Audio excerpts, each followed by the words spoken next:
Welcome to another session of Azure architect guys. Recently हमने Azure architect की series start की थी और उसमें से आई थिंक 2 या 3 वीडियो ऑलरेडी अपलोड कर चुके हैं। सेम कंटेंट को फॉलो करते हुए अगली वीडियो प्रोवाइड करने वाले हैं। This is another session basically, और इस पर्टिकुलर सेशन में हम डिस्कस करेंगे बिल्कुल ब्लूप्रिंट के अकॉर्डिंग जो भी एक्टिविटी है, जो भी कंटेंट, जो भी वीडियोस हम प्रोवाइड कर रहे हैं, ये core related to the Microsoft blueprint है। तो डेफिनेटली अगर आप इस पूरी प्लेलिस्ट को तैयार कर सकते हैं, कर लेते हैं, तो definitely you are able to crack the examination of AG305।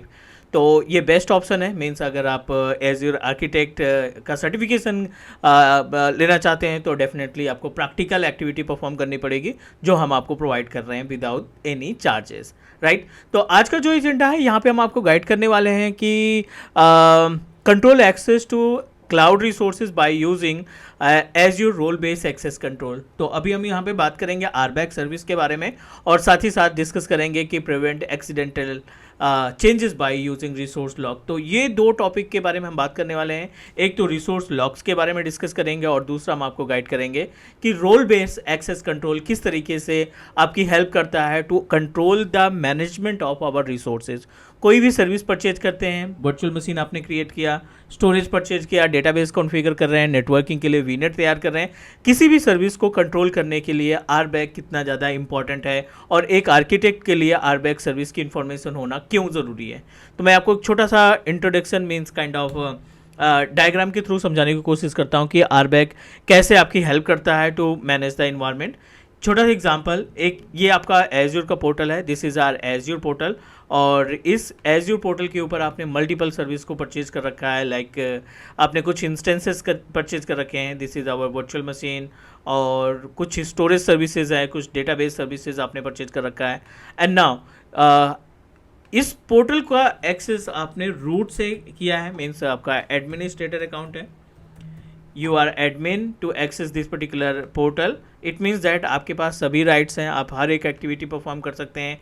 इस रिसोर्सेज में क्या चेंजेस करना है, रिसोर्सेज में क्या ऐड करना है, क्या रिमूव करना है, सारी सर्विसेज अवेलेबल हैं। बट थिंक अबाउट इट कि अगर आप ये रिसोर्स किसी एक्टिव डायरेक्टरी यूज़र अकाउंट को, मान लीजिए ये दूसरा एक्टिव डायरेक्टरी यूज़र अकाउंट्स हैं, कुछ आपने तैयार कर रखे हैं जिनके लिए आप अपनी सर्विस को डिस्ट्रीब्यूट करना चाहते हैं।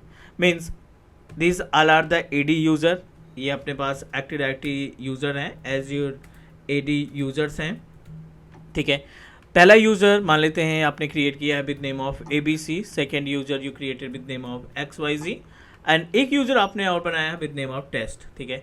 ये 3 अलग यूज़र आपने क्रिएट किया है एज्योर एक्टिव डायरेक्टरी की हेल्प से, और now you are planning to share your resources. मान लीजिए आप स्टोरेज को डिस्ट्रीब्यूट करना चाहते हैं, स्टोरेज को असाइन करना चाहते हैं ABC अकाउंट के लिए। तो आपके इस स्टोरेज अकाउंट में क्या क्या टास्क हमारा ABC यूज़र परफॉर्म कर पाएगा, वो RBAC की सर्विस डिसाइड करेगी, राइट।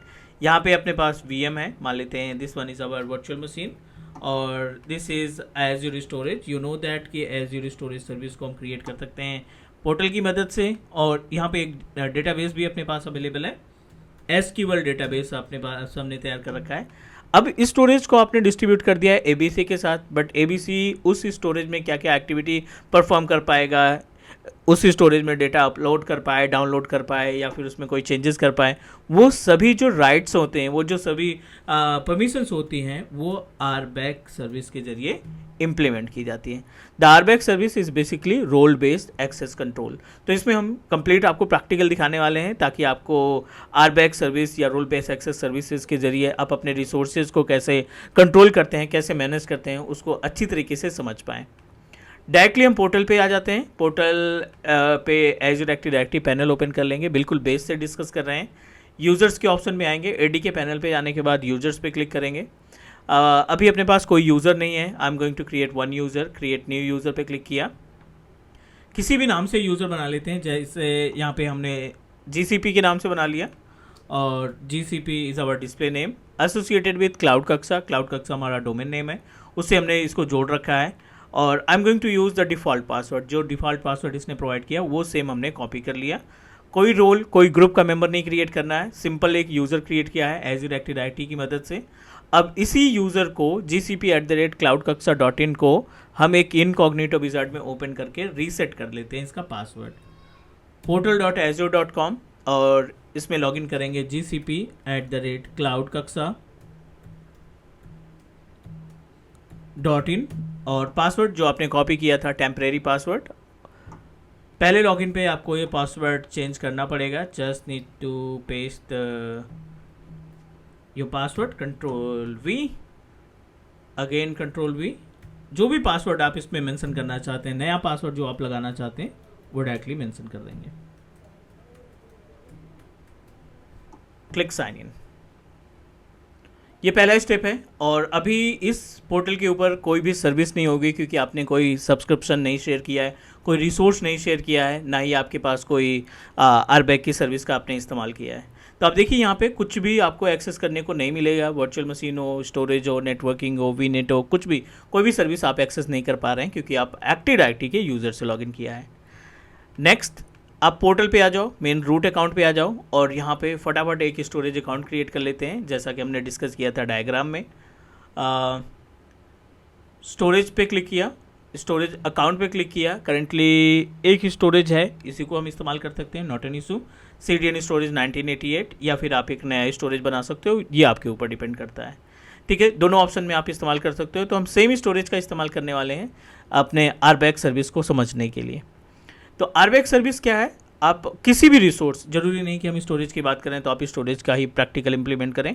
वर्चुअल मशीन पर को ओपन करेंगे, वीनेट को ओपन करेंगे, डेटाबेस को ओपन करेंगे, वेब एप्लीकेशन सर्विसेज के अंदर अगर आप जाके देखेंगे तो आपको ये जो ऑप्शन है एक्सेस कंट्रोल IAM, ये आपको ऑप्शन दिखाई पड़ेगा। तो IAM पे हमने क्लिक किया। IAM पे क्लिक करने के बाद ऐड का ऑप्शन दिखाई पड़ रहा है, आप ऐड पे क्लिक कर देंगे। रोल असाइनमेंट पे जाएंगे, को एडमिनिस्ट्रेटर, अगर आपको 50% परमिशंस प्रोवाइड करनी है तो को एडमिनिस्ट्रेटर बना देंगे। अगर आपको कुछ सेलेक्टेड परमिशन देनी है तो ऐड रोल्स पे जाएंगे और ये अपने पास रोल्स की लिस्ट मिल जाएगी। क्या क्या टास्क आपको इस पर्टिकुलर अकाउंट को, जो एक्टिव डायरेक्टरी यूज़र अकाउंट आपने तैयार किया, उस अकाउंट को क्या क्या राइट्स देना चाहते हैं, उन सब की इन्फॉर्मेशन यहाँ पे अवेलेबल रहेगी। वो उनके राइट्स की इन्फॉर्मेशन अवेलेबल रहेगी। User access administrator, Azure table data reader and storage table data contributor, queues का आप एक्सेस देना चाहते हैं, आप सिर्फ ब्लॉब का रीडर का एक्सेस प्रोवाइड करना चाहते हैं। ठीक है, स्टोरेज अकाउंट कोऑर्डिनेटर कंट्रीब्यूटर बनाना चाहते हैं। ठीक है, यहाँ पे सभी ऑप्शंस आपको दिखाई पड़ रहे हैं। आप इस टाइम पे एज्योर के स्टोरेज अकाउंट की प्रॉपर्टीज़ पे हैं, तो related to the storage account आपको सभी ऑप्शन दिखाई पड़ रहा है। आप ऑनर बना देंगे, सभी टास्क परफॉर्म होगा। कंट्रीब्यूटर बना लेंगे, लगभग 75% टास्क परफॉर्म कर पाएगा। बैकअप ऑपरेटर है, बट यहाँ पे हम इसको सेलेक्ट करते हैं और कोई एक बेसिक सा रोल असाइन कर देते हैं, like as a storage blob data owner, right.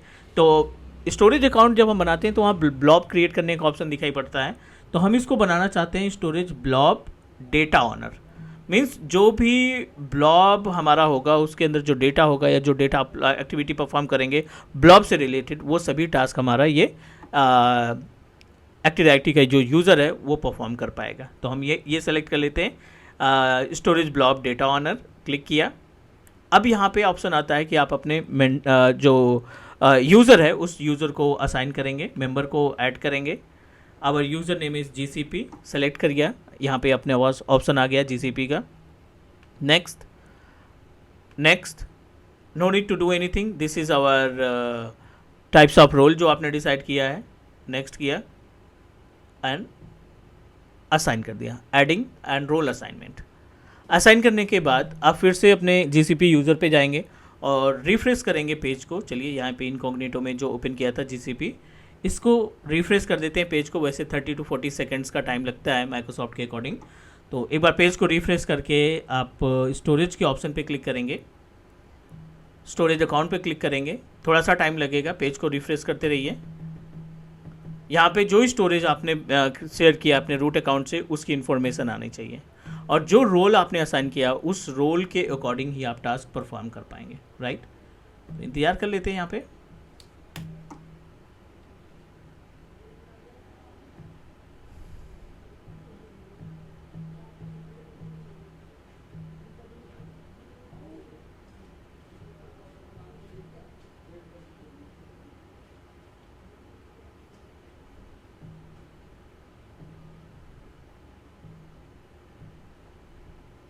It may be take time, तो थोड़ा सा इंतज़ार कर लेते हैं हम यहाँ पे पोर्टल को।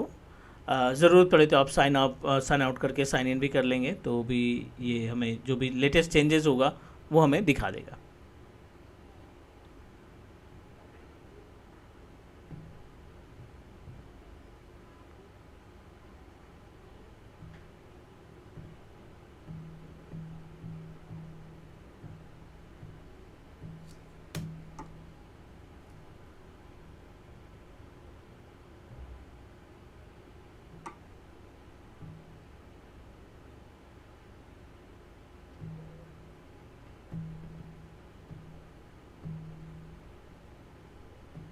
CDN स्टोरेज 1988 के नाम से हमने तैयार किया था। CDN स्टोरेज 1988 का ऑप्शन यहाँ पे हमें मिलना चाहिए।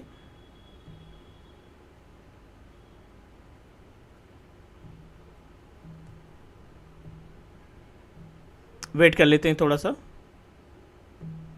2 से 3 मिनट का वेट करने के बाद आप देखिए CDN स्टोरेज 1988 आपके GCP अकाउंट में डिस्प्ले होना स्टार्ट हो गया है।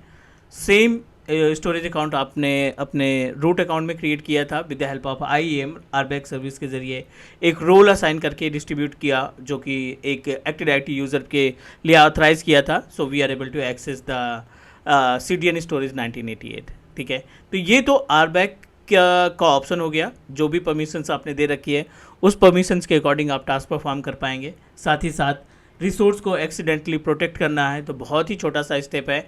हर एक रिसोर्स के अंदर आप प्रॉपर्टीज़ ओपन करेंगे तो एक लॉग का ऑप्शन दिखाई पड़ेगा। We are able to find one option is log. Log पे क्लिक करने के बाद although I have already logged it, लेकिन आप इसको डिलीट कर दीजिए। ऐड पे क्लिक करेंगे and type the name of your log. क्या क्रिएट करना चाहते हैं, रीड ओनली या डिलीट। इट मीन्स दैट अगर आपने डिलीट पे क्लिक किया और ओके कर दिया, no one can delete your storage account. गलती से अगर आपसे भी डिलीट ऑप्शन पे क्लिक हो जाता है तो इट कैन नॉट डिलीटेड। ठीक है ना, क्योंकि आपने इस पर्टिकुलर रिसोर्स को क्या कर रखा है, लॉक कर रखा है, तो इस वजह से आप इस पर्टिकुलर स्टोरेज अकाउंट को डिलीट नहीं कर सकते हैं due to reason of lock. तो ये सेकंड क्लास थी अपने पास आर्किटेक्ट की। उम्मीद है सभी स्टेप आपको समझ में आ गए होंगे। फिर भी कोई डाउट या कोई क्वेश्चन है तो आप कमेंट करिए, कोशिश करेंगे हम आपके कमेंट का रिप्लाई करने के लिए। आज के लिए इतना ही, नेक्स्ट मिलते हैं अगली वीडियो में। Take care, bye bye.